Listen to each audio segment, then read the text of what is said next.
climbing career? What was I going to do with the rest of my life? And Yeah. so I knew that that climbing wasn't sustainable. I was going to be 30 in 2 years, and I had like real world stuff. Like I had no real world life built around me, Yeah. and I wanted to have other experiences. So I knew that was done. So I moved back. I moved to Denver for a second. Sold most of my climbing gear. I didn't actually tell people that I climbed for for a couple of years. I didn't really even talk about my past as a climber because I Yeah. needed to break away from Yeah. like the gravity of what I built. When you are in those positions of uncertainty on the Mm-hmm. mountain, like what for people that have never done anything like that or never experienced the uncertainty or the live navigation of a problem that has such repercussions, can you talk through how that plays out? So the certainty that you have is in yourself. Like you know what you can Yeah. climb, you know how long you can climb, you kind of know when you'll run into start hitting the fatigue, you'll start hitting the wall. And the uncertainty is the things that are out of your control. So like an avalanche or like a rock falling from 10,000 feet above your head up the mountain, or falling in a crevasse that you can't see. Like those are the scary things. Okay. The belief in yourself and the belief in your partner and your experience with similar terrain, but maybe not stacked on top of itself. That's the scary part. That's the uncertainty. So it's all about like your self-knowledge and knowing what you're capable of, because you can't control the variables, but you try to do the best that you can. Yeah. Okay. That's really interesting. And when you'd finished and you got to Denver, like how does that play out? How does the next 12 to 24 months play out for you? It was a little bit of culture shock. Like I didn't really know what to do in a city, and I'd lived in all these like little mountain towns, and I needed to find a job because I could roll into like Jackson Hole or Telluride or whatever, and I could pick up a seasonal job in like 3 days. There was always work. Yeah. And so I had to, figure out what I was going to do. And so I was going to go back to school. So I enrolled in the local community college. I got a job at a restaurant. I started modeling again, going on in castings, and going to nightclubs and going to raves and having like the city experience. And I got back to art because if I wouldn't have gone climbing, I would have gone to art school. And so I started drawing a lot more and going to museums and having experience in culture. How important was the process to still remember and identify what you loved before climbing to sort of reintroduce you, so the art and so the community college to reconnect? Was that as much about the learning, or was it about getting involved in another community as well of people and getting to know people within that town? Being in Denver, I was doing capoeira, and so the capoeira community was really a nice community, and the experience that I'd always wanted to have was practicing that martial art. And then the art world in Denver was actually really good, so it was definitely about connecting to that, the art community. And how important was doing that? I could imagine easily because of that sort of extreme lifestyle that you could have got naturally lost in partying and going out all the time if you hadn't have had the grounding of art or something that you really loved to continue to keep you there. Oh yeah, I definitely partied. I definitely partied a lot. Back then it was like the 80s in Denver. There was drugs everywhere, and but yeah, it was confusing after being a climber for so long and that being my identity. Like, who was I now? And then you hear this in a lot of books of like or you hear that in Fight Club, like you're not your car, or you're not your apartment, you're not the clothes, but you are a collection of your experiences. So I did look at that next chapter after leaving climbing and moving into the cities as a personal evolution. Wrote this down a lot back then. Was I wanted to be a multi-dimensional person, because as a climber I had such a single focus. That's all I knew. That's all I could talk about. I didn't really have a depth to who I was as a person. And can you explain a bit more about that multi-dimensional person and the depth of that? Like, how does that show up for you now? But how did you build that? How did you build those dimensions to give yourself, I gathered, the layers to you that now stand you, in really good stead in business, but also I'd say in life. to be more than just Conrad Men's or more than just, the digital marketing side of things, that there's an overarching energy that surrounds you. So being multidimensional in my experience is just that you've experienced not even dimensions, but think about all the cities that I've lived in. And then if you just jump into that, if you experience all those types of people and all the different lifestyles of those people that you experience, and the way that I'm living, say, in Denver or New York is different than the way that I'm living in a car outside of Smith Rock in Oregon. It's and how you engage. I really learned that when I moved to New York City. It was almost how I learned how to expand time. And when they talk about a New York minute, you experience so much in a day. Yep. That's a great learning is and something that we can take with us so often is how we get, time's not time, but how we manage the energy within that time to experience it to its fullest. And from my perspective, it surrounds itself with, when you've got clear purpose and meaning, that use of that time can be used a lot more constructively because you've got clarity. So that's where, and that's where for me the mindfulness stuff and meditations become so important to give me the space to get the clarity to live a fulfilled life. And so I totally agree.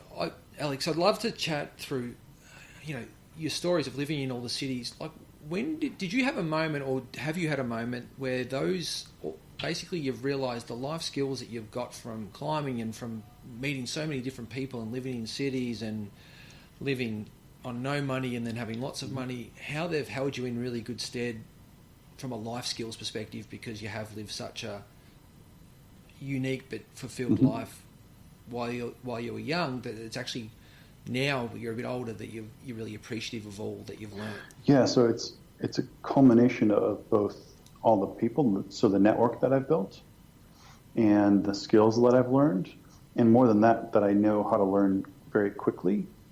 And also, just like in climbing, I know I can go here and I can do that. But it's also the relativeness of climbing, of where, I'm working production in New York, or I'm working at this very stressful restaurant.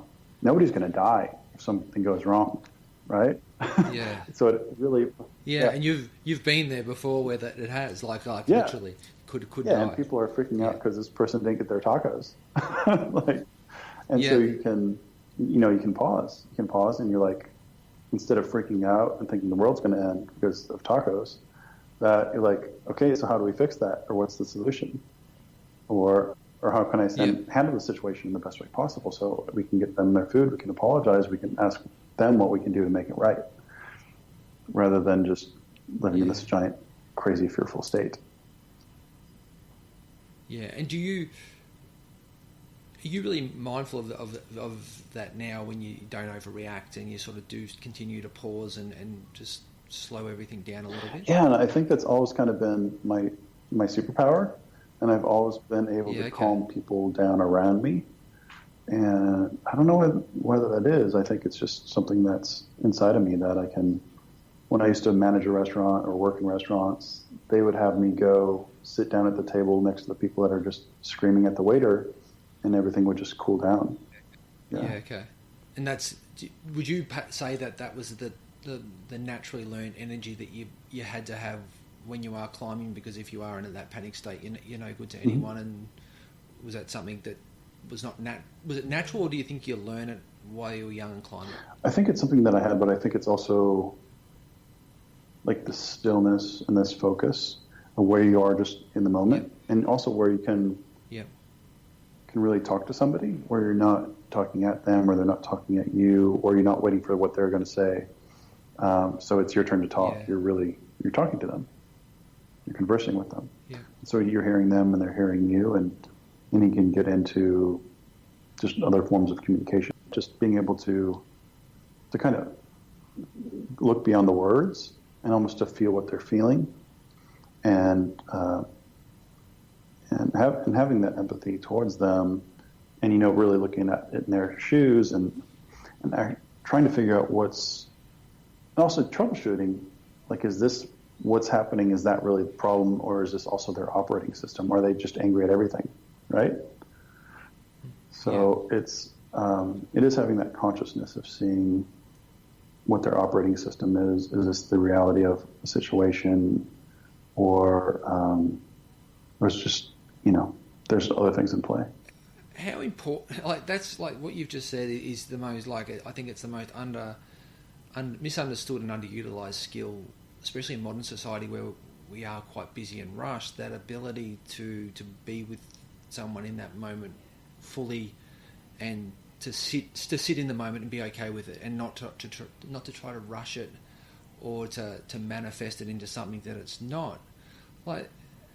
How do you use that now in your businesses and teach that to people that you work with? Because it's like, it is a superpower. I literally think that these days that ability, learnt, taught, natural, whatever, is so important in leadership, in life, in parenting, that you can do that, because I feel everything else is taking us the other way, to do it quicker, to look at a video for 3 minutes because 6 minutes is too long.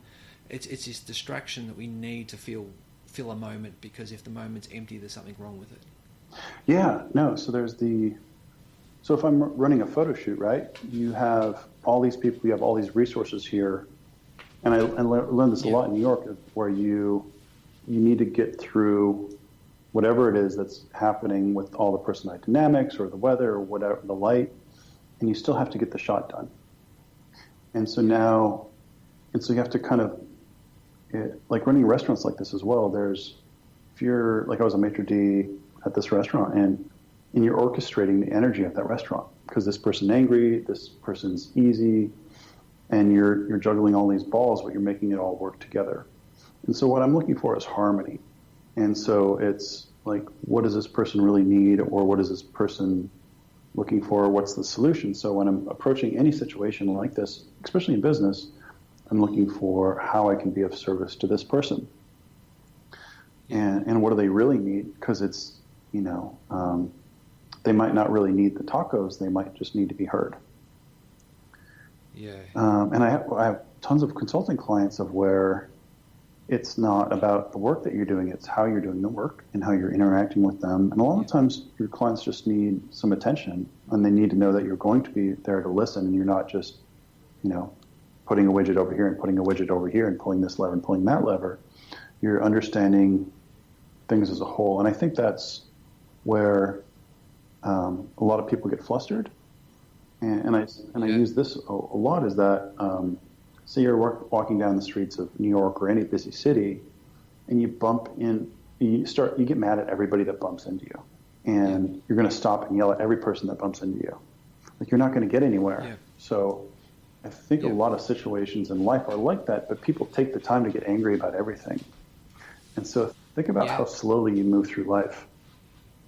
I did a kind of like life coaching course of where everybody's a stranger, and you walk up to them and you say something about them, and they say back to you, "Thank you, I can use that," rather than them reacting about it, because they know that you don't know them at all. You don't know anything about them, and you're just saying something about them. And so, you remove the judgment, don't you? Yeah. You remove the judgment and the preconceived thought of what they're going to say or how you're going to respond, because you are a stranger. Yeah, and people have all these expectations, or good or bad. Like, we're a digital agency, and we take over a lot of other accounts for people that haven't worked in the past.